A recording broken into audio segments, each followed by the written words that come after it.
Hello दोस्तों, आप सभी का फिर से स्वागत है मेरे चैनल पर। तो चलिए फिर आज की एक नई और कहानी को शुरू कर लेते हैं। अच्छी लगे तो लाइक ज़रूर कर देना कहानी को, और चैनल पर नए हैं तो चैनल को सब्सक्राइब कर देना। तो कहानी कुछ यूँ है। कलावती एक बहुत ही खूबसूरत और जवान लड़की थी। पिछले 3 सालों से विधवा होकर रात को वीडियो कॉल पर अपनी रातों को रंगीन करती थी, और न जाने कितने ही लोगों के सामने वीडियो कॉल पर अपनी सफ़ेद साड़ी उतारती और रंगीन साड़ी पहनकर मेकअप करके तैयार हो जाती, और वीडियो कॉल पर अपने जिस्म को कॉल पर एक दिन उसका भाई कलावती को रोज रात को फ़ोन पर वीडियो कॉल आता और उधर से कहता कि हेलो, मेरी विधवा रानी कैसी हो। इस बात पर वह जवाब देती कि कम से कम यार, तुम तो विधवा ना कहो, क्योंकि सारी सच्चाई तुम्हें पता है, सारी हकीकत तुम्हें मालूम है। उसके बाद वह औरत वीडियो कॉल पर ही उस व्यक्ति के सामने अपने कपड़े बदलती, लाल साड़ी पहनती, सिंदूर लगाती, मंगलसूत्र पहनती, एक सुहागन की तरह सजती और संवरती, और उसके बाद वीडियो कॉल पर शुरू हो जाती। वह इस बात से अनजान थी कि कोई तीसरा भी उनको देख रहा है। यह कहानी उत्तर प्रदेश के ज़िला मेरठ की बहुत ही इंटरेस्टिंग कहानी है। मेरठ के एक छोटे से गांव की महिला होती है। उसका नाम होता है कलावती। उसकी शादी गांव के निवासी रामशरण से होती है। परिवार में रामशरण के अलावा उसके 3 भाई और उसके पिताजी, भरा पूरा परिवार होता है। दोनों की शादी हंसी खुशी हो जाती है। शुरू के 2-4 महीने बहुत अच्छे से गुजरते हैं। दोनों पति पत्नी के रूप में मौज करते हैं, लेकिन बाद में पारिवारिक कलह शुरू हो जाता है। ज़्यादातर झगड़ा प्रॉपर्टी को लेकर होता है। रामशरण के भाई उसकी सारी प्रॉपर्टी हड़पना चाहते हैं और रामशरण को कुछ नहीं देना चाहते, और इसमें उसके पिताजी भी शामिल होते हैं। लेकिन कलावती को यह बिल्कुल भी बर्दाश्त नहीं होता कि सारी प्रॉपर्टी उसके पति के हाथ से जाए और वह गरीबी के दिन गुजारे। एक दिन परिवार में झगड़ा इतना बढ़ जाता है कि एक ऐसी अनहोनी हो जाती है जो पूरा परिवार सोच नहीं सकता था, और घर में कुछ ऐसा होता है कि कलावती रोते रोते थाने पहुंच जाती है और थानेदार से कहती है कि साहब, मेरे पति का मर्डर कर दिया गया है। उसके बाद जोर जोर से चिल्लाने लगती है। थानेदार साहब उसको शांत करते हैं और बोलते हैं, अरे चुप हो जाओ, और तुम्हारे साथ जो कुछ भी हुआ है उसे शांति से बताओ। तब वह थानेदार को बताती है कि मेरे घर में मेरे 3 देवर और मेरे ससुर, तीनों की ही नज़र और नीयत दोनों खराब है।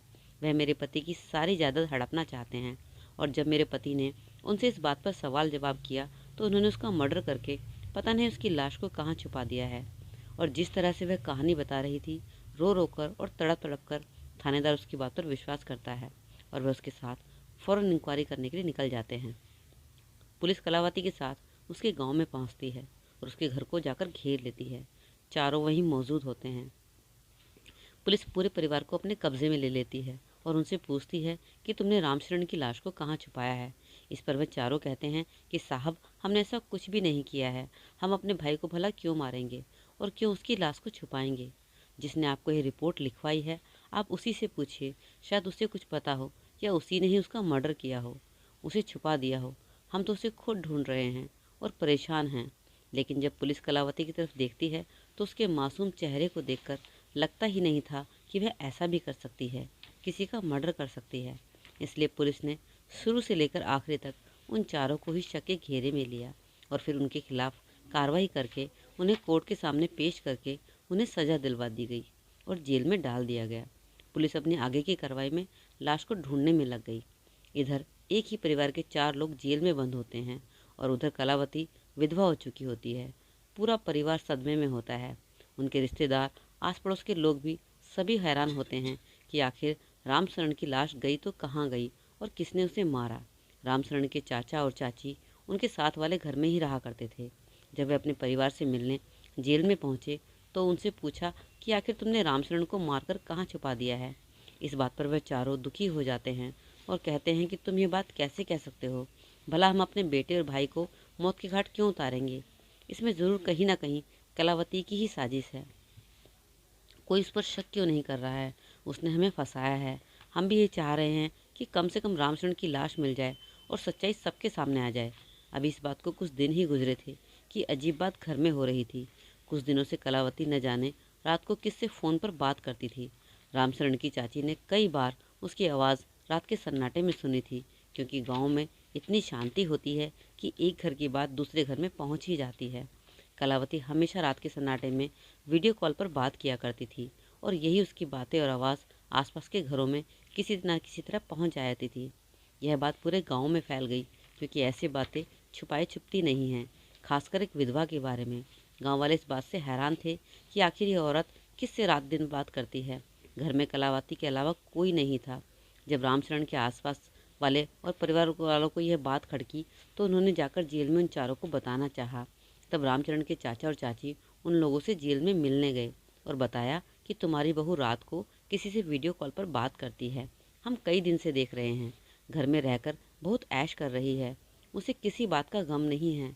अगर उसे हम लोग कुछ कहते भी हैं तो कहती है कि मेरी लाइफ है और मैं इसे जैसे चाहे जी सकती हूँ।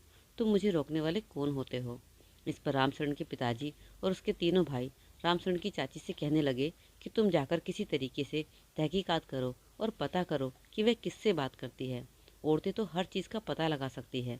इसके बाद वे लोग घर आ गए और कलावती का सच जानने की कोशिश करने लगे। उसकी निगरानी शुरू की।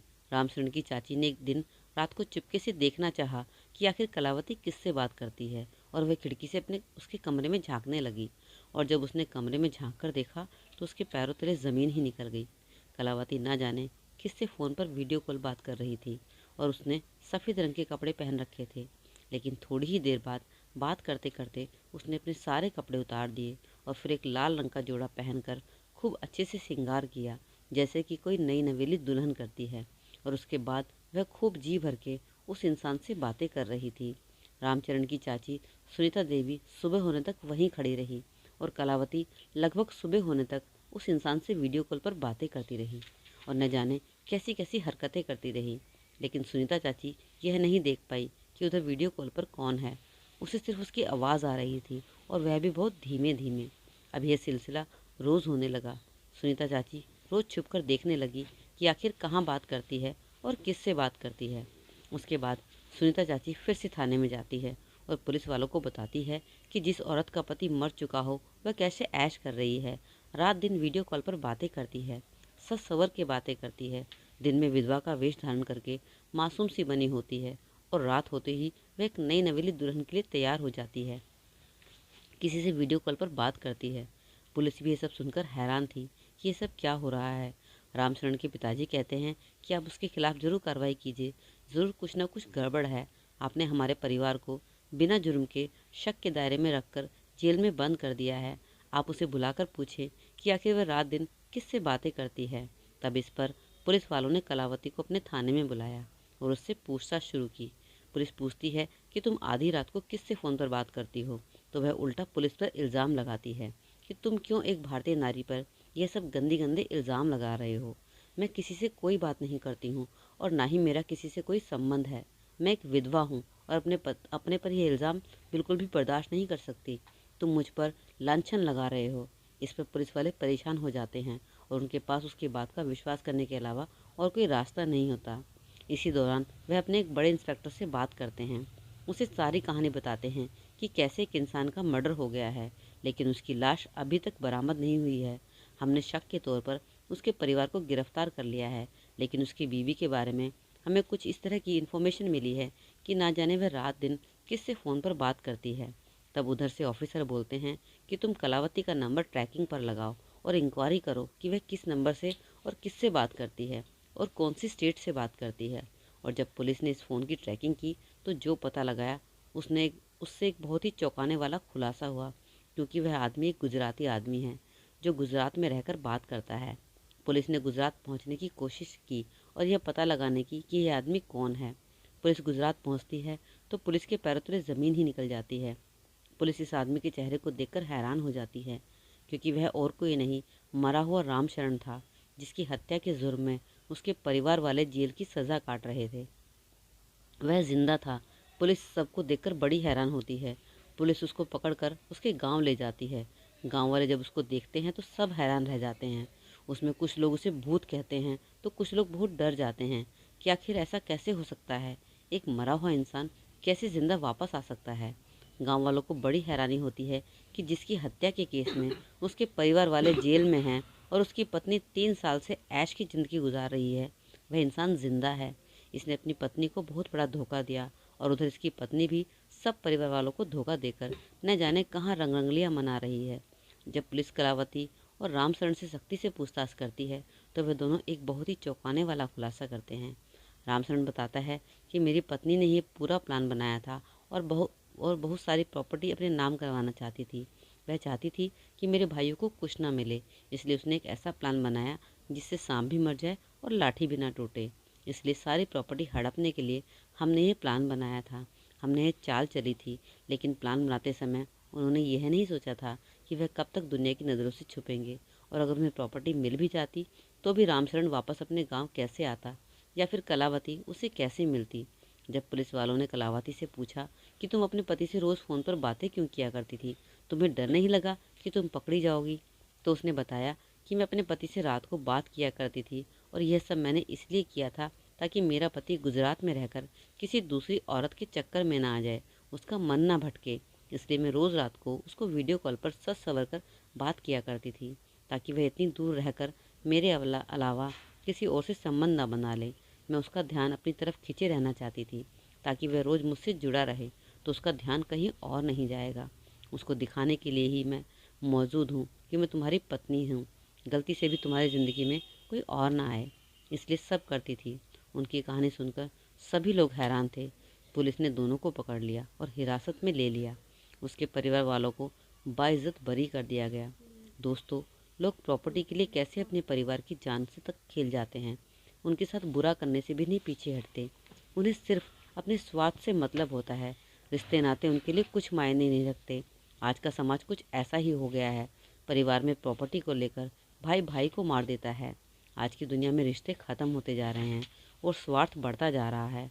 तो दोस्तों, कहानी कैसी लगी ज़रूर कमेंट सेक्शन में बताइएगा, और अच्छी लगी तो लाइक कर दीजिए, और चैनल पर पहली बार आए हैं तो चैनल को सब्सक्राइब कर दीजिए। मिलते हैं एक नई कहानी के साथ एक अगली वीडियो में। तब तक के लिए अपना ख्याल रखें। Take care, bye bye.